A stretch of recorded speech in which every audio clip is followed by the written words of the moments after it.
Monsieur Calderaro, bonjour. Bonjour. Nous nous sommes rencontrés grâce à votre livre Harmonie sur l'amour infini. Vous fûtes vice-président du tribunal administratif de Nice, donc pendant des décennies vous avez jugé, vous avez porté des jugements, et donc je me suis dit comment une personne qui a passé sa vie à juger peut-elle parler d'amour. Donc, je vous cite, « Le Seigneur me demande de ne juger personne, ni Dieu bien sûr, ni aucune femme, ni aucun homme, ni même moi-même. En effet, seul l'amour intégral de Dieu est capable de prendre pleinement et totalement conscience de ce que nous avons fait. » À quel niveau vous situez-vous, Monsieur Calderaro? Est-ce que vous vous situez au niveau du droit, de la Constitution ou de l'amour? Bien. Il y a, pour trouver une boussole, nous pouvons trouver cette boussole, pour chercher une boussole, nous pouvons trouver cette boussole dans un psaume, dans le psaume 85, 84 dans la numérotation hébraïque, et ce psaume nous dit que l'amour et la vérité se rencontrent et que la justice et la paix s'embrassent.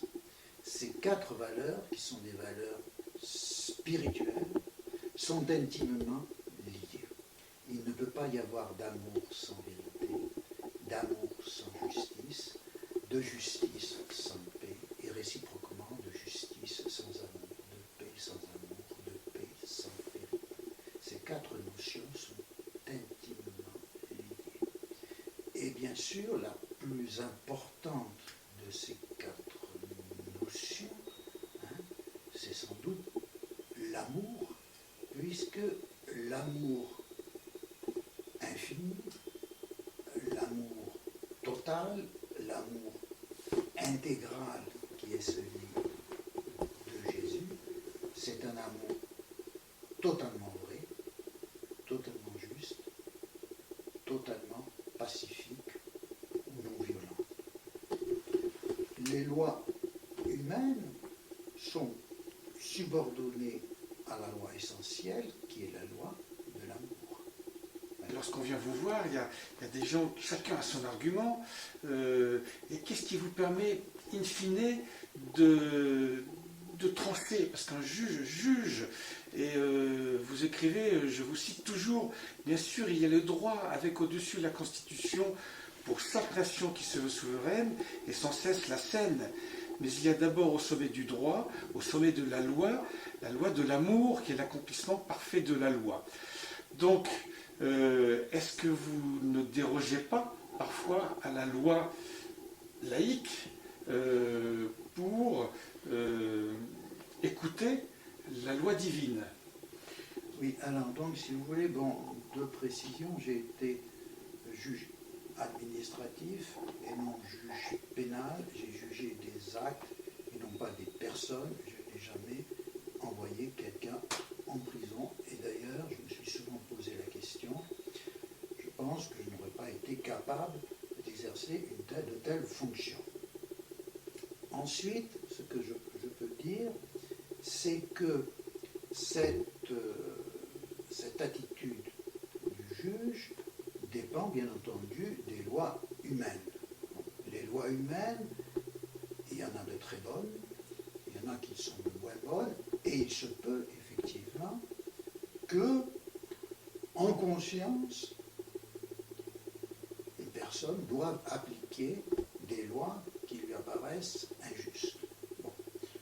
Je dois dire personnellement que la question ne m'est jamais vraiment arrivée, même si je pense que certaines lois sont moins bonnes, moins parfaites que d'autres. Je n'ai jamais eu véritablement de problème, ce qu'on peut appeler d'objection de conscience. Et ça, c'est extrêmement important. Je pense qu'il est nécessaire que dans une démocratie, cette objection de conscience puisse exister et puisse se maintenir. Bon. Je reviens donc à l'idée de la loi que vous pensez être en fait en concordance avec la loi divine, en disant finalement il n'y a pas de justice sans paix, il n'y a pas de paix sans amour. Donc dans vous pensez finalement que la loi de la République est compatible avec la loi divine, ou elle s'est calée dessus, ou elles sont parallèles, ou en tout cas ne sont pas contradictoires. Oui, alors si vous voulez, bon d'abord les lois, je crois qu'il ne faut pas parler de lois, mais des lois, puisque nous connaissons actuellement en France une surabondance de textes législatifs et réglementaires qui sont aussi le signe d'une société où il n'y a plus de spiritualité, d'éthique. Et que donc une société où effectivement il y a moins de spiritualité, il existe moins de spiritualité, cette société a davantage besoin de règles de droit, surtout lorsqu'il y a des intérêts extrêmement divergents et opposés. Ce qui est le cas, par exemple, je connais bien le code de l'environnement, le code de l'urbanisme, un empilement de textes qui sont parfois opposés avec des objectifs différents, opposés parfois, qu'il faut ensuite appliquer. Donc les choses ne sont pas aussi, je dirais, simples, aussi mécaniques plutôt. C'est pas aussi mécanique que vous semblez le dire, à savoir que il y a des textes, il y a des lois qu'il convient d'appliquer, c'est le rôle des administrations, c'est ensuite le rôle du juge. Mais ces lois, finalement, ce qui est important, ne donnent pas toujours une réponse toute faite et qu'elles nécessitent une conscience personnelle. D'accord. Une conscience personnelle. Et je vois, c'est très important, cette conscience, c'est vrai de tous les responsables, même des responsables économiques aussi, bien sûr, les responsables politiques, les responsables administratifs, les juges, qu'est-ce qui les anime? Est-ce que c'est le souci d'une carrière professionnelle? Est-ce que c'est le souci du lucre, la course au profit? Est-ce que c'est aussi un vertige de connaissance, un vertige de savoir pour dominer les autres, à raison, ou bien plutôt un souci d'altruisme, donc une volonté d'amour qui anime, qui nous anime. Et je crois que c'est comme ça que les choses se posent à travers des textes qui sont ceux qui sont, souvent complexes. Vous tendez la perche pour passer à une question suivante. Est-ce que ça retourne vers une attente d'amour que les gens n'ont plus dans la société actuelle? Oui, je pense que c'est exact. Il y a une recherche de spiritualité, d'amour, de rapport vrai. Je pense que c'est ça, une recherche de rapport vrai, et en même temps une exigence aussi de vérité. Une exigence de vérité qui passe parfois par la calomnie, par toutes sortes de choses. Mais c'est vrai qu'il y a cette exigence dans notre société, un retour au spirituel. C'est certain, je pense. Ce retour, vous le ressentez à votre place, dorénavant. Est-ce que ce livre est un guide? Est-ce que vous le voyez comme un guide? Est-ce que vous le voyez comme un témoignage de votre part? Est-ce que vous le voyez comme un accompagnement pour des personnes qui sont encore en quête de quelque chose et qui vont trouver dans ces harmonies sur l'amour infini, qui vont trouver quelques lumières qui vont les mener vers l'amour avec un grand A? Ce livre est un livre de témoignage. Je pense que ce qu'on écrit, c'est qu'on a besoin de témoigner. Après, évidemment, la personne qui écrit, le texte qui est écrit ensuite n'appartient plus à celui qui il appartient appartient au lecteur. Et c'est au lecteur de dire, d'en faire ce qu'il veut, hein, d'abord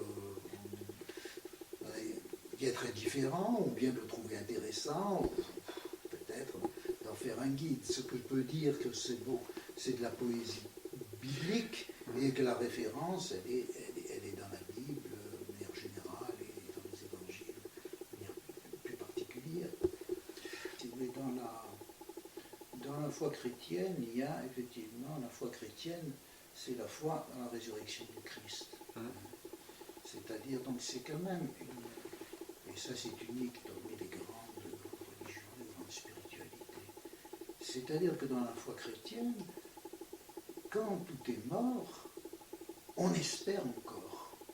On espère dans cette résurrection. Donc, effectivement, si aujourd'hui, et c'est relativement vrai, nous sommes en France dans une société complètement 80-90% déchristianisée, qui ignore même le béaba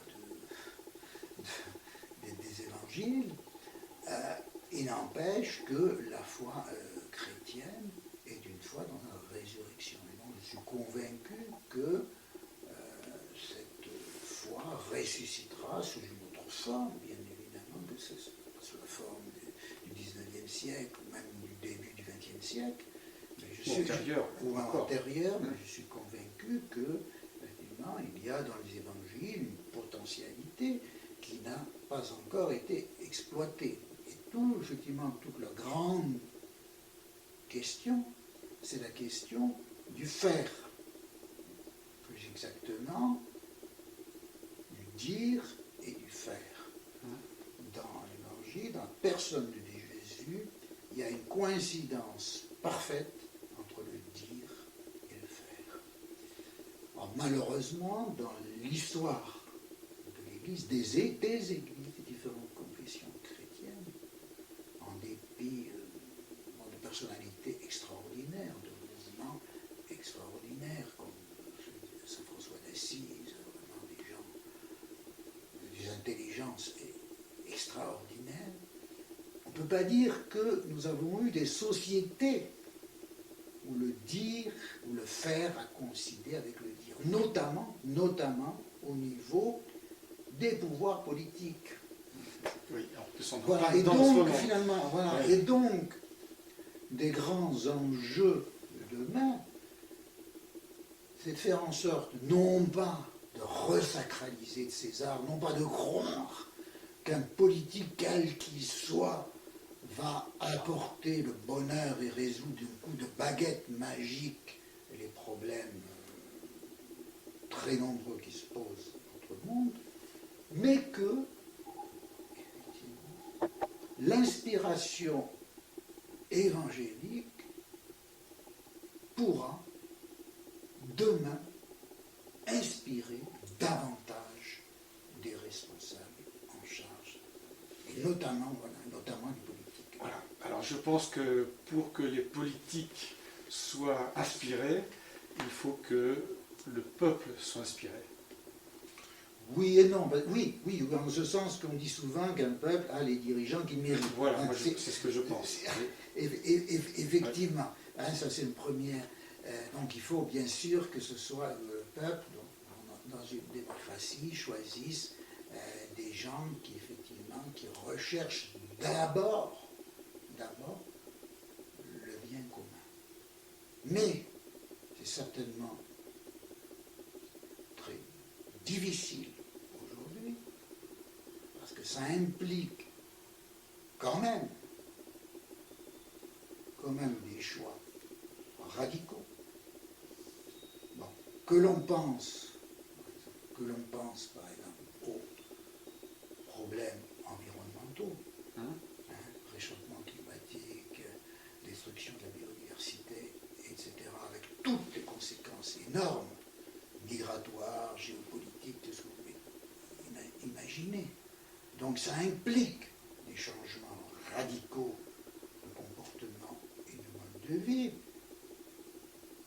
Et bien évidemment, pour que cela puisse être enclenché, il faut que les responsables donnent l'exemple. Oui. Ça, Il faudrait. oui, oui. Il faudrait. Oui, d'accord. Donc moi je pense effectivement, je crois beaucoup à la vertu de l'exemple. Je crois que c'est Gandhi qui disait il n'y a pas plusieurs manières de mener un peuple, il n'y en a qu'un seul, c'est l'exemple. Bon, et Gandhi, Gandhi qui était un grand spirituel, malgré par la spiritualité indienne, mais je ne veux pas me faire un chrétien, il n'était pas chrétien, mais qui quand même avait une grande admiration pour le Christ. D'abord, il avait été formé comme avocat, donc il donnait une place très importante au droit, et je sens aussi aux droits de l'homme, tels que l'Occident.